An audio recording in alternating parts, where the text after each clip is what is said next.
Sergeant, Stand at ease, sir. Exactly. Stand at ease.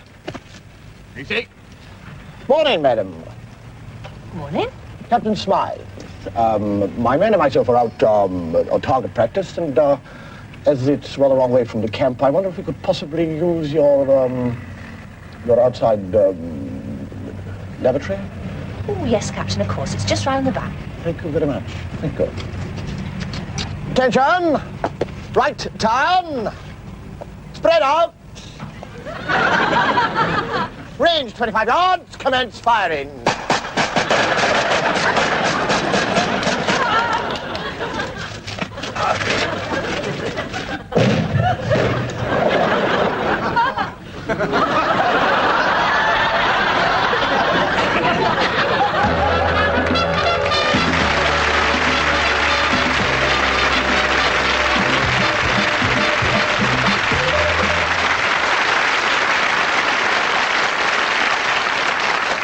Thank you very much and good evening and welcome to the show. One of my favourite parts of England, the part of England that I enjoy much more than anywhere else, is the West Country. I love the West Country because they're very gentle people, and they're very soft. They've got a nice, casual way to life. And I was down there and I said to a West Countryman, I said, tell me, why are you much more gentle in your approach to life in this part of the world than they are all over England?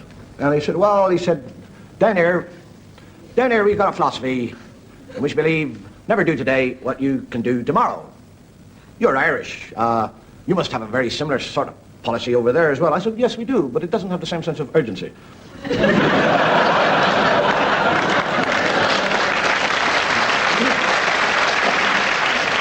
get an Irish medical student doing his final exams, the oral part of it, and the examiner holds up a little glass thing, and he said, what is that in there? And he said, I think that's a kneecap.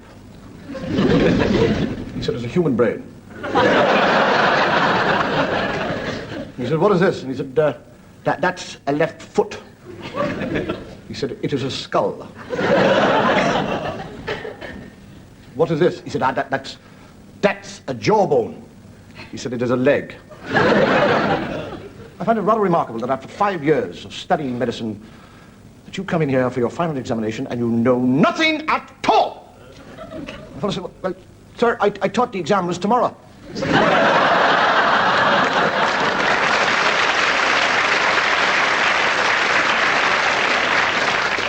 There's a fellow in the bar. Another fellow goes up and he says, what's that big purple mark on your face there? He said, that's a birthmark. He said, how long have you had it? You get a fellow got a bang in the nose, on the top of the nose, and he's in the pub, and everybody he talks to, they all come up to him and said, what happened to your nose? He said, I got banged on it. And somebody else comes up and he says, what happened to your nose? He said, I got banged on it. And after about 18 times, he's sick of it. Somebody else comes up and says, what happened to your nose? He said, I bit it. So how the hell did you do that? He said, I climbed up on a chair.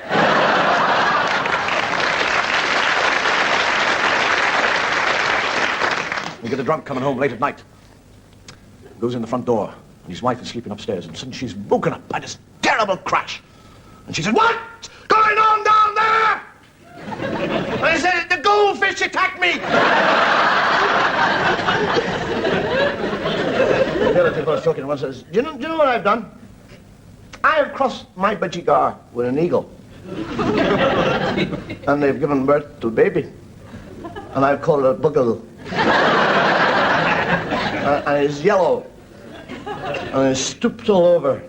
And he's 4.5 feet tall. And he sits in a big cage, and his friend says, does he sing? He says, of course he doesn't sing. He sits there occasionally and goes, tweet!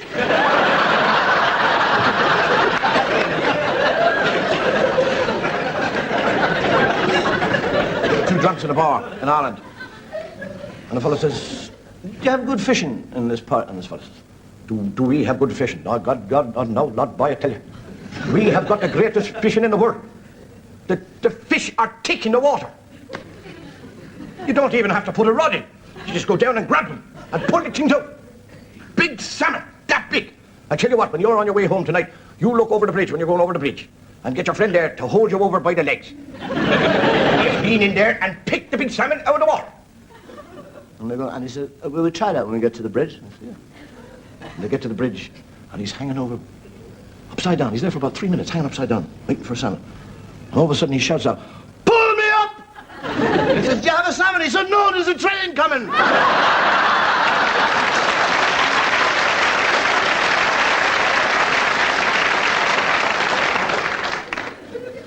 The orchestra. You get the orchestra, which has a reputation for being very undisciplined, very bad. And consequently, a new conductor is brought in, and he stands on the podium, and he looks at this orchestra, and he says, all right, well, things are going to change now that I am here in charge. This orchestra is going to have a completely fresh look. When I call a rehearsal for 10 o'clock, you will be here at 10 o'clock, not 10:30, not 11:45. When we have a break for tea, nobody goes to the pub.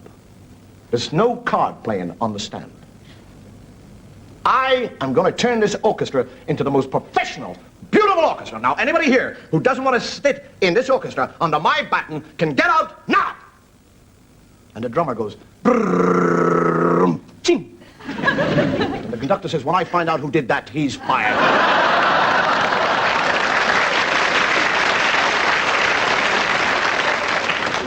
You get the other two drunks talking at once and say, he says, how do you get down from an elephant? You climb down. He said, no, you don't.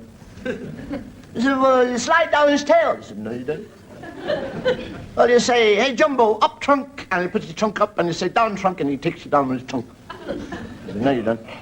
He said, well, you give him a punch in the ear, and when he's falling over, you jump off him. He said, no, you don't. He said, well, how do you get down from an elephant? He said, you don't get down from an elephant, you get it from a goose.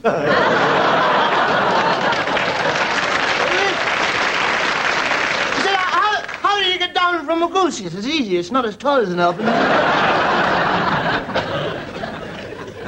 You ever have days where everything goes wrong? You wake up in the morning, you're sitting in bed, you're having your cup of tea, your first cigarette, and you're not feeling all that good anyhow. And you go to take the cigarette out of your mouth, and it sticks on your lip. And your fingers run right down and nip the top, which falls on your belly. And you're up out of the bed like a rocket. And the tea goes everywhere, all over the place.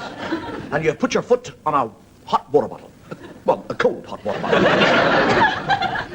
And you watch a jet of water about 6 foot streak across the room onto your dressing gown. And you sneeze at the same time into the ashtray. And you're covered in ash. And your dressing gown is all white, so you put your wife's dressing gown on. And you're looking in the mirror trying to get the ash out, and you're going... And you know you're being looked at. And you turn around and there's the window cleaner looking at you. Good morning, sir. And you know it's one of those days. And we all have them.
Samaritan phone duty tonight, and I must nip out for some cigarettes. So What was that? Samaritan phone duty. Samaritan phone duty. Yeah, so if anyone phones, tell them I hang on. 20.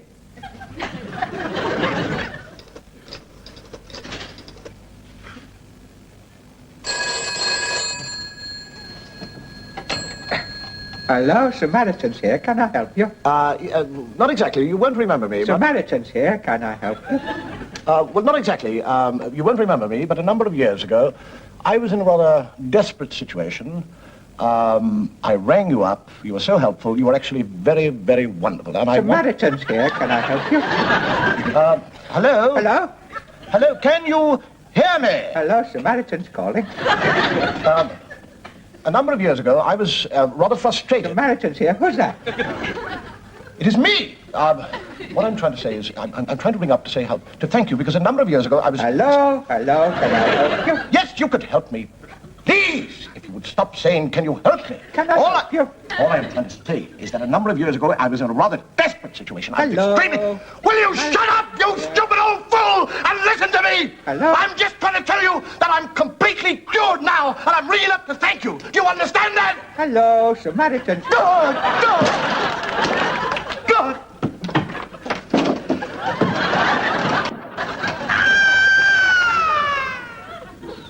Now, take it easy and don't do anything silly.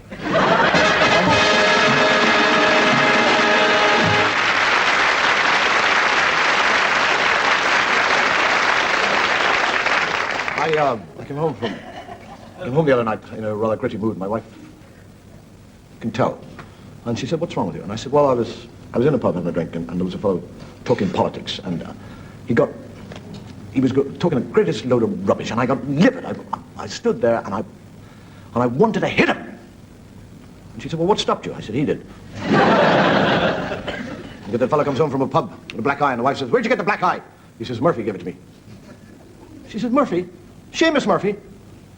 He says, yes. He says, Murphy? That little runt! He said, don't speak ill of the dead.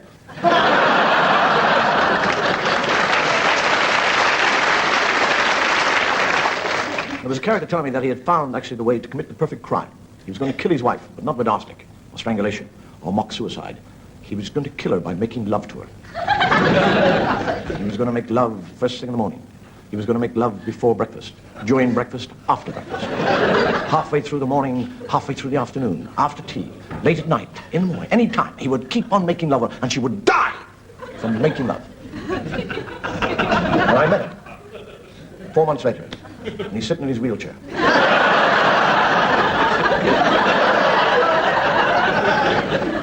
And his wife is bounding around picking up flowers.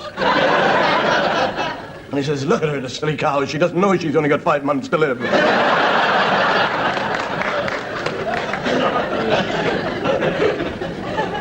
We live in a society which, for some reason or another, violence is on the increase. And people say, why? Why are we becoming more violent? And I think we're becoming more violent because we're becoming more frightened. And people, to combat this fear, they go off and learn the martial arts, the art of self-defense, and therefore they become bigger and stronger. And then people become frightened of them, and they go off and learn how to defend themselves. And I think it's all rather silly, because if nobody knew how to defend themselves, nobody would attack. And if you don't agree with that, you're asking for a smack in the mouth. But in the serious business of self-defense, a little knowledge is a very, very dangerous thing. Now, Oshural method by numbers. Okay. Number 1. Hey! Hey! Good, good. Number 2. Hey! Hey! Ha! Hey! Hey! Ha! All numbers. Number 1, number 2, number 3. Ha! Ha! Ha! Ha! 71. Hey! 82. Ha! Ha! Ha! God. You ready to order, sir? Oh, yes, I think so. What would you like, darling? Oh, I'd like some sweet and sour. Oh, splendid. And I'll have some of that, and that would be rather nice, and fried rice for 2. That'll be number 8, 20, 28, 40, and 54. Number 8! Number 20! Number 28! Number 40! Number 54.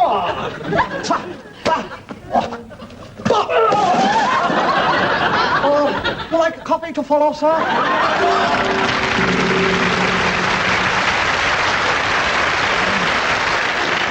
You get Bruce and Cecil meet one another. Cecil is on crutches. And Bruce says, "What happened to you, fat fellow?" He said, "Well, I was having a drink last night. And a very big, butchy fella came in and stood beside me. And I said, 'Would you like a drink?' He said, 'Yes, I'd like one.'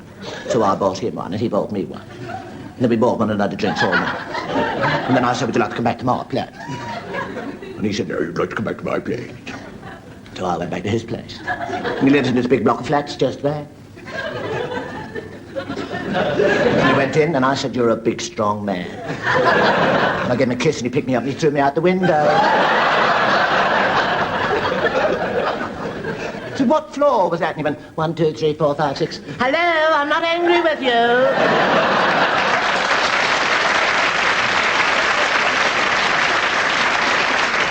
We're told to know thyself. That's what they tell us. Know thyself. I think it's much more important to know your neighbors. I mean, we all know our neighbors, but do we really know them? Because people are strange. There's an expression in which to say that all the world is queer, except ye and me. And I'm not too sure about ye. Come to think of it, I'm not too sure about me. There we are, sir. Oh, thank you. Thank you very much. Cheers. How's it going then? Oh, quite good. Wife well? Yes, thank you. Yeah. How about the garden, eh? Yes, well, my doves have been out. You're very well. That's right. Amazing, absolutely.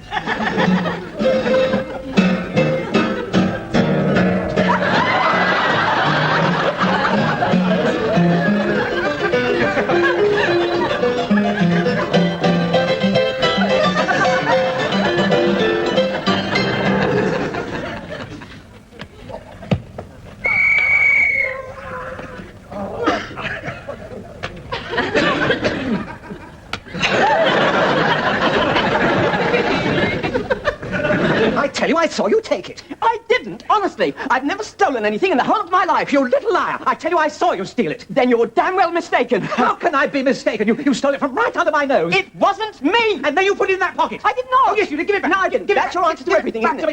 Got it. Just as I said. You stole it from right under my nose.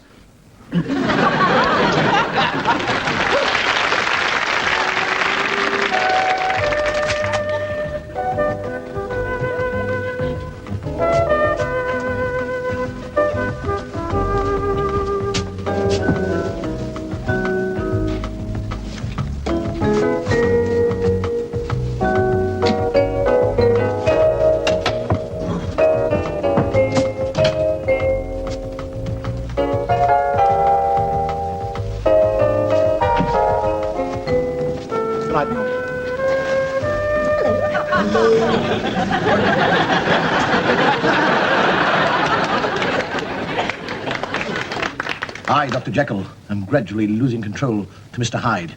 He is getting stronger and stronger. He's taking my whole being over.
Very difficult, that. As I said to me, when you're walking, we want the top half of you to walk like a fella, and the bottom half to walk like a woman. Really, be quick. I mean, because up the top of you, you're going like this, and the bottom is going like a big fella. You get it all mixed up. People are odd. We're all odd. And the other thing about people is when they see the show and they don't like it, they write and tell us about it. And people who see the show and like it very, very seldom write. But I've had one very complimentary letter from a religious body, which, if I may, I'd like to read.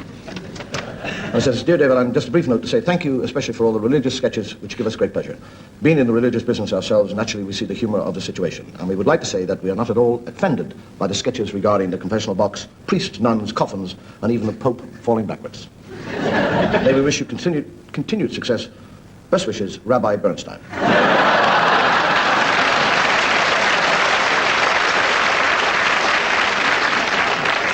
I met a Jewish lady quite recently, a very wealthy Jewish lady, and her hands were covered in rings. She must have had about 3 rings on each hand. But all the stones were turned on inwards, into the hand.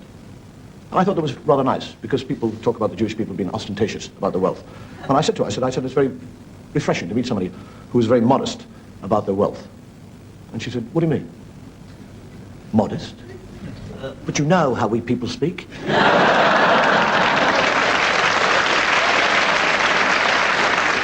I got a Jewish fellow who goes to the synagogue, kneels down and prays and said, God, my son has gone to Jerusalem and come back a Christian."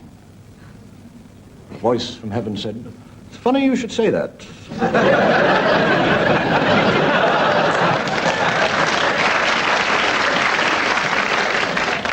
A fellow rushes into a barber shop and he said, "I'd like a shave." And the fellow said, "I don't do shaves.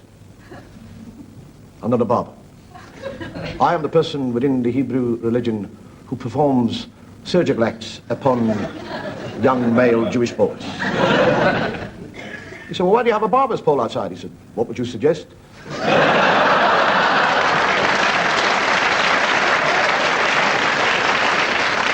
You get the rabbi talking to the Pope. And he said, is it true? Is it true that all the people who began the Christian church were Jewish?" And the Pope said, "See." He said, "Your Lord was Jewish." "See." "His mother and his father were Jewish." "See." "The apostles were all Jewish." "See." "All the disciples, they were all Jewish." "See." He said, "It's amazing." He said, "What's amazing?" He said, "That the Jewish people will let a good business like the Roman Catholic Church be run by Italians."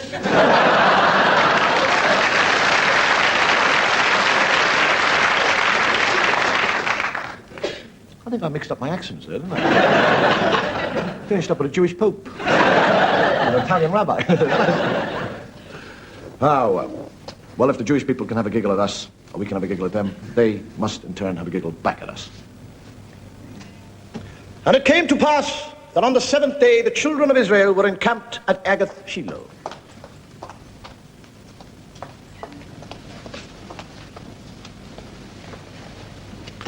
And it came to pass that on the 7th day the children of Israel were encamped at Agath Shiloh, which is the place of the ram, that Joshua took unto him Balaam, saying unto him, verily, verily, verily. Sorry, God. Morning. Morning.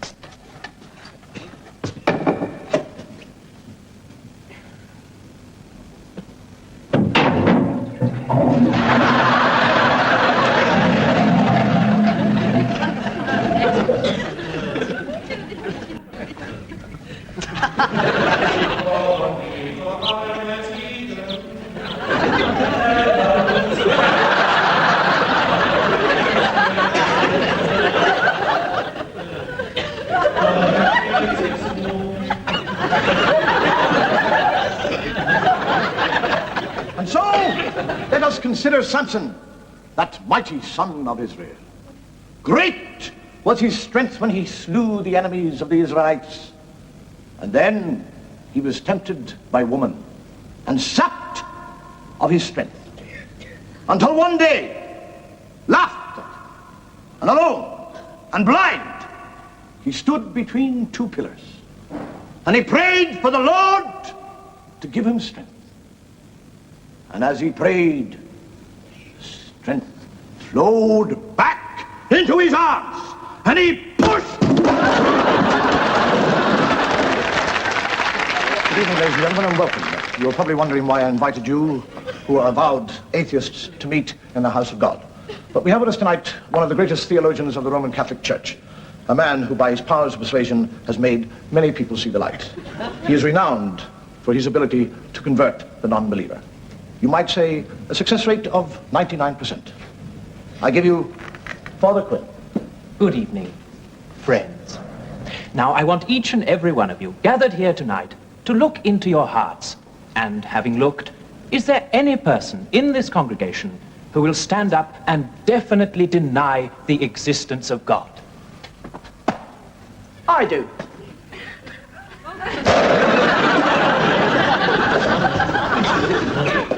Is there anybody else?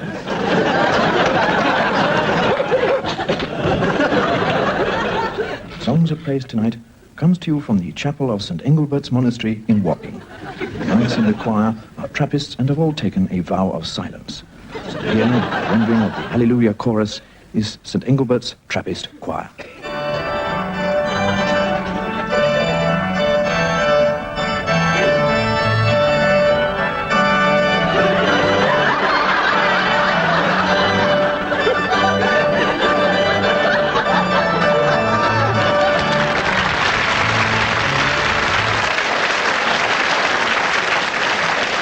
A very important part of the Irish way of life is death.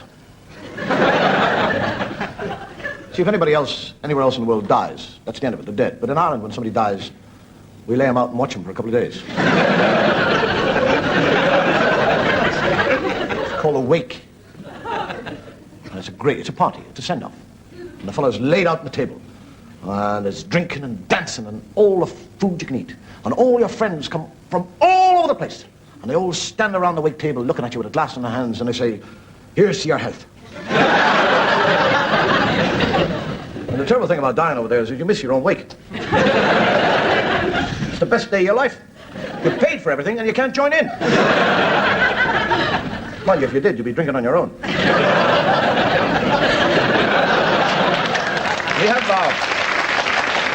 We have a custom that the dying man is allowed one question before he dies, which must be answered completely truthfully.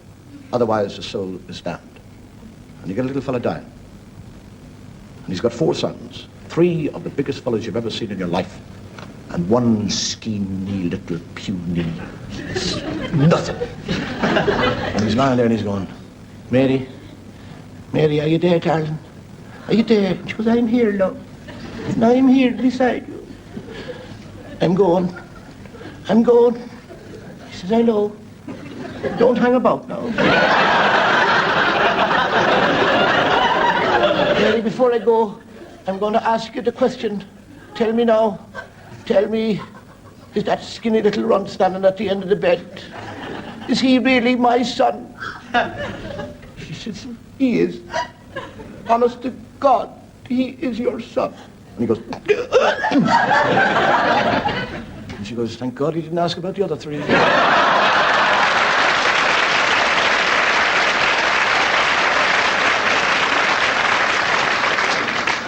And there was a custom actually, there is a custom that things would be put into the coffin, like drink. And people would drop a bottle of whiskey in and say, you can have a drink on the way. And people would drop in a lump of ham and say, you can have a bite on the way. And money was put into the coffin, because it might be needed. Huge wake, and the fellow's laid out in the coffin, and they're all there.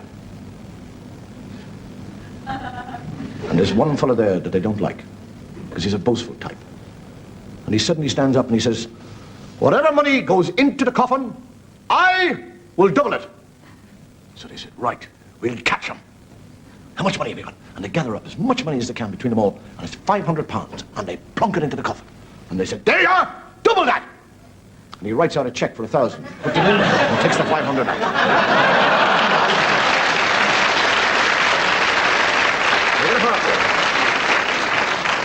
You get a fella, 93 years of age, he dies. And he was one of those people that lived a long life. Started off very tall, but as age gone on and on and on, he began to get more and more and more stoopy. And he finished him, like that. Total kind of curvature on his spine. And when he died and I went to lay him down, every time they laid him down, he came up again. And they pushed the head down, the legs come up. And they pushed the legs down, the head comes up. I said, what the hell are we going to do without that? He said, well, I'll tell you what, I'll go out and I'll take the strap off the donkey's belly. And I'll stick it under your man's waistcoat and I'll strap him down onto the table. He said, now that's what I call good thinking there. You have got a bit of the grey matter up there, boy. With a brain like that, you should have been a bus conductor. They get the strap and they stick it under the waistcoat and they strap him down. And the wake is going like that. And all of a sudden the priest comes in. And he's one of those fire and brimstone fellas. And he said, aye! And they all go, he said, I've been watching you. I have been watching you through the window. Drinking your man's drink. Telling him what a lovely fella he was. And for the last 25 years of his life, you have used him as an excuse for your vile, cruel, sadistical sense of humor. Because age had bent his spine. When he walked down the road in the morning, you didn't look at him and say, good morning, curvature of the spine. Did yous? Did yous? Yous didn't. And yous know yous didn't, don't yous? Yous do. You'd look at him and say, how are you going, Humpty? How's the hump, Hump? The weather going to be up or down today, Humpty? Yous dead. And while the priest is ranting and raving, there's a fella under the table with a sharp knife cutting the strap. And after about 2 minutes in the heat of the room, the fellow on the table goes... Up he sits, the pennies drop from the eyes. The eyes open. The little breath of air in the lungs. And they all go... He's alive! Boom, out the window. Boom, out the door. The priest goes... He goes through the door. As he's going through the door, he catches his pocket the doorknob. And he goes... Let go, you Humpty back devil!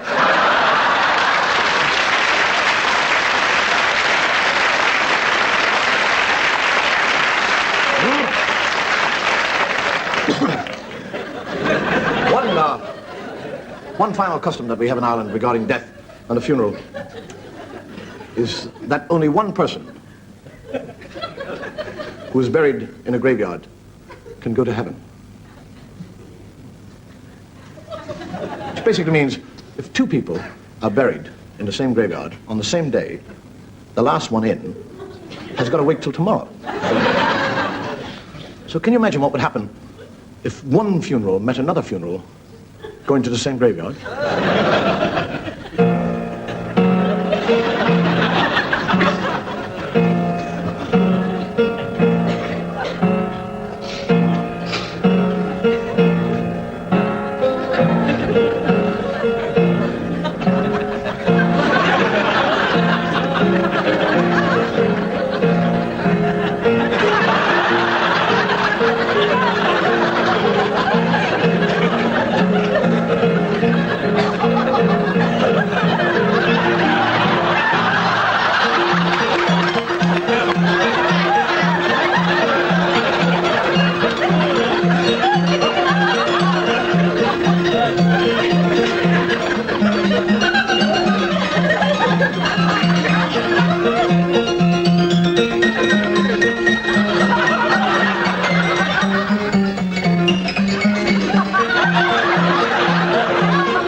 pipped at the last post. Good night. Thank you. May your God go with you.